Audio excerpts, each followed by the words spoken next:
क्या आप में से किसी के घर के आसपास पीपल का पेड़ है? अगर है तो सावधान हो जाइएगा, क्योंकि आज मैं इसी से जुड़ी एक सच्ची हॉरर कहानी आपको सुनाने जा रहा हूँ। ये कहानी है सागर की, और सागर की उम्र 30 वर्ष हो चुका था, लेकिन अभी तक सागर का शादी नहीं हुआ था, और इसीलिए सागर घर पे अकेला ही रहता था। उसकी माँ बाप भी किसी बीमारी की वजह से छोटे में ही गुजर गया, और इसीलिए सागर अब घर पे अकेला था। लेकिन सागर ने शादी करने का कोशिश तो बहुत किया, लेकिन सागर को कभी लड़की ही नहीं मिला, और इसी वजह से 30 वर्ष की उम्र होने के बाद भी सागर कुंवारा था और अकेला भी। और सागर के घर के पास एक बहुत ही बड़ा पीपल का पेड़ भी था। वो पेड़ सागर का दादाजी ने वहाँ पे लेके आया था, और इसी वजह से दादाजी की याद में उसने उस पेड़ को काटा नहीं था। लेकिन कहीं गांव वालों का कहना था कि अगर पीपल का पेड़ ज़्यादा ही पुराना हो गया तो उसमें मुंजा का आत्मा वास करता है।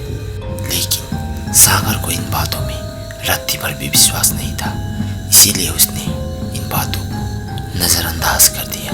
और एक रात उस गांव पे बहुत ही बारिश हुआ और बिजली भी कड़क रहा था, और सागर जल्दी ही सोने के लिए चला गया। लेकिन आज सागर को बिल्कुल भी अंदाज़ा नहीं था कि उसका सामना किससे होने वाला है। और ठीक रात के 1 बजे किसी आवाज़ से सागर का नींद टूटा, और उस रात बहुत ही ज़ोर ज़ोर से बारिश हो रहा था और बिजली भी कड़क रहा था। जब बिजली कड़का तब सागर ने कुछ अजीब देखा। ठीक उसके पेड़ के साइड में एक बोना सा बच्चा बैठा है, जिसका लंबा चोटी, और वो सागर की तरफ देख के हंसे जा रहा है। पहले तो सागर को विश्वास नहीं हुआ, लेकिन फिर एक बार जोर से बिजली कड़का, फिर भी वो लड़का वहीं पे था। अब जैसे ही सागर ने ये देखा, उसने जल्दी जल्दी अपना रूम का लाइट ऑन कर दिया, लेकिन तब तक वो वहाँ से जा चुका था। लेकिन अभी भी सागर को इस बात पे विश्वास नहीं हो रहा था।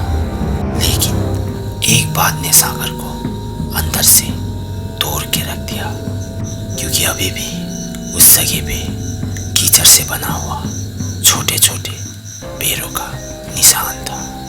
और कई लोगों का ये भी कहना है कि बारिश के वक्त मुंजा पीपल का पेड़ से निकल के उसी के आसपास के घर के अंदर चला आता है।